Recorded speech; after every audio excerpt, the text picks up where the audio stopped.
Les points forts, c'est que le CTRI a pensé en priorité qu'il fallait régler les problèmes urgents posés par les populations.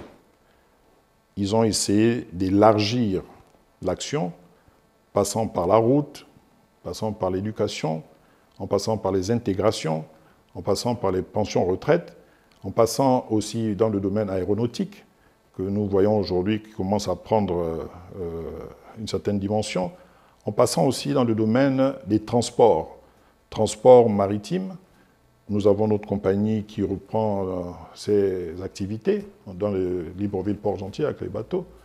Ils ont aussi pensé qu'il était important de redonner certaine dignité aux Gabonais, les jeunes cadres surtout, qui rentraient pour les intégrations à la fonction publique. Ils ont aussi renforcé l'organisation au niveau des armées. Rééquiper notre armée, redonner une philosophie dans les dispositions de défense du territoire et de l'organisation interne de nos armées. Ils ont élargi dans le domaine culturel. Ils ont renforcé l'identité culturelle. Ça fait en sorte qu'aujourd'hui, le Gabonais commence à comprendre la nécessité d'être attaché à sa tradition que d'être embrouillé par des philosophies extérieures qui n'ont fait qu'affaiblir nos traditions et notre identité. Ils ont renforcé aussi le domaine international dans notre diplomatie. C'est une diplomatie agissante. Ils sont en train de faire ce travail où la place du Gabon n'existait plus. Le président de la République, le président de la transition, chef de l'État, le général Brice Clotaire Oligui, est en train de replacer le Gabon au niveau où il faut pour qu'au niveau international, nous puissions avoir les ouvertures dans l'arrivée des investisseurs au niveau de notre pays. Tant de choses, c'est vrai, en un an, c'est admirable. On ne peut qu'adresser les félicitations au CTRI, à nos forces de défense et de sécurité. Et sans oublier qu'il y a aussi des civils qui ont contribué, à leur manière, à faire avancer les choses.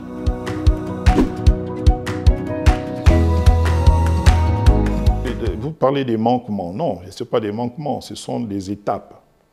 C'était une première étape. Je crois que dans la deuxième étape, ça va encore aller plus vite.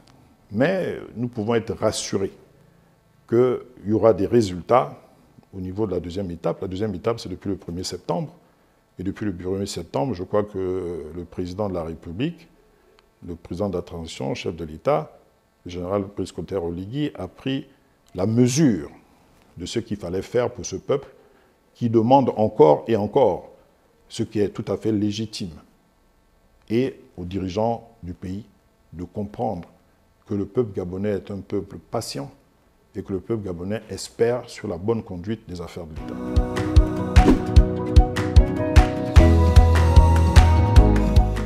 La bonne gouvernance souffre du mauvais comportement des citoyens gabonais, qui sont aux responsabilités. Pourquoi? Parce que le Gabonais doit comprendre une chose. Ceux qui sont fonctionnaires, ce sont ces fonctionnaires qui gèrent l'État.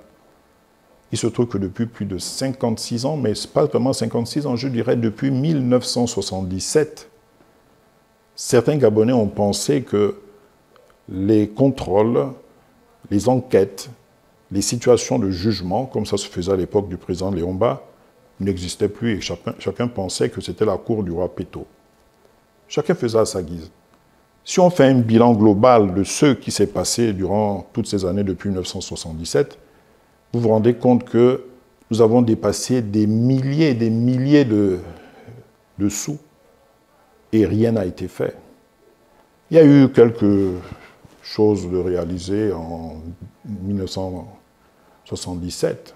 L'OUA est venue. Après, ça s'est arrêté à partir de 1980.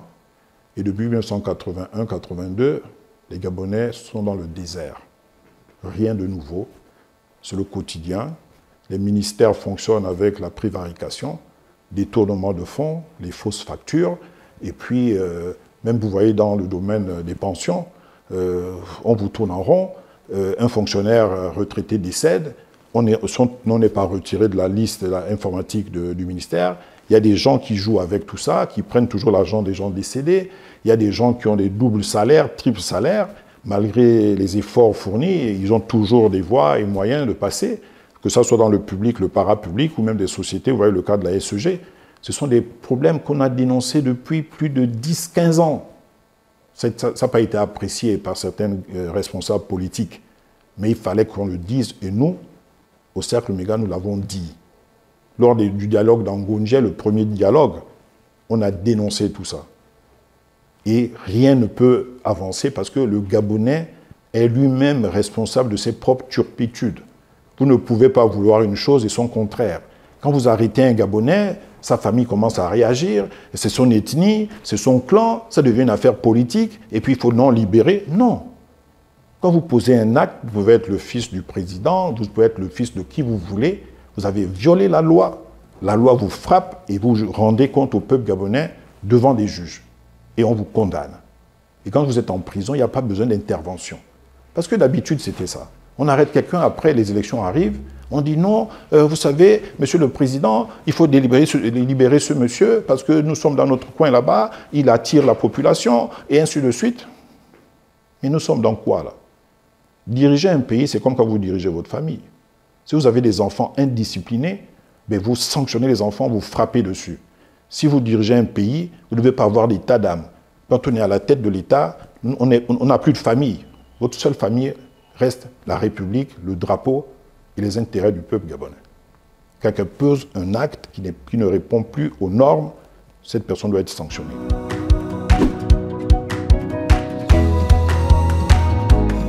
Il y a tellement de Gabonais qui ont des dossiers au niveau de la justice, il y a tellement de Gabonais qui ont des contentieux avec des entreprises, il y a tellement de Gabonais qui ont des contentieux avec l'État. Ils ne sont pas payés, ils ne sont pas pris en compte. Les jugements sont rendus. On vous dit, on ne vous paye pas vos droits, parce qu'on vous raconte qu'il n'y a pas d'argent. Mais le citoyen à qui vous dites qu'il n'y a pas d'argent, il n'est pas responsable des détournements qui ont eu lieu, ou bien du zèle que certains fonctionnaires ont affiché à une certaine période. Ils doivent comprendre une chose, c'est que l'État est une continuité. Quand vous venez, vous prenez les affaires, vous devez régler les problèmes du peuple. Le peuple ne cherche pas à savoir pourquoi vos prédécesseurs ont fait telle ou telle chose. C'est à vous de sanctionner ces prédécesseurs, récupérer l'argent et rendre au peuple sa propriété. Et rendre le droit, rien que la justice, pour la justice. Ça, c'est un point. Il y a un travail profond à refaire et à faire au niveau de la justice. Moi, j'ai des informations depuis Port-Gentil, où les gens m'ont appelé la semaine lundi, en disant, ils sont allés, c'est vrai qu'ils ont changé dans certaines juridictions, des responsables, mais ceux qui viennent ont les mêmes réflexes. Il faut glisser de l'argent, il faut bloquer le dossier. Ils vous disent, mais moi, les dossiers que j'ai trouvés, je ne les traite pas, j'attends, parce qu'après, les gens vont faire pression. Soyons honnêtes, au-delà de toutes circonstances, toutes les institutions, dans les services, partout, c'est toujours de la corruption. Il faut glisser de l'argent. Le combat doit se passer à ce niveau.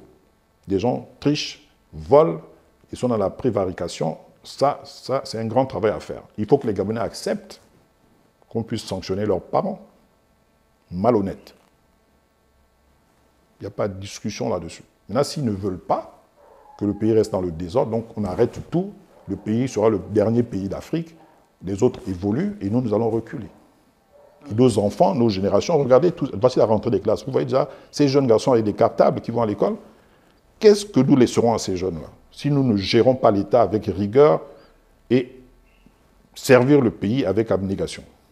C'est ça la clé.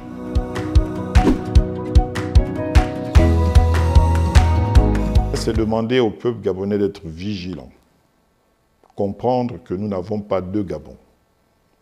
Nous avons un seul Gabon. Que les contradictions ne doivent pas participer à la destruction de notre pays. Il peut y avoir des contradictions, certes, mais nous devons avoir une seule idée en tête. Gabon d'abord. Gabon d'abord, pourquoi? Parce que rien n'est parfait. Ce monde a été créé par l'Éternel des armées, et ce monde changera toujours, ce monde aura toujours des contradictions, et ce monde ne pourra pas avoir un ensemble de citoyens dans un pays qui pensent de la même manière. D'où les contradictions, les revendications, les manquements et les rectifications. Je demande aux Gabonais de se mobiliser pour le référendum, de prendre connaissance de la nouvelle Constitution et de juger en tant que patriote du bien fondé de cette nouvelle Constitution. Et je recommanderais aux Gabonais de ne pas se perdre dans les débats et les intérêts d'hommes politiques. Il faut comprendre qu'aujourd'hui, il y a eu des résultats, que les militaires ont fait la preuve de leur patriotisme et de l'attachement à la nation.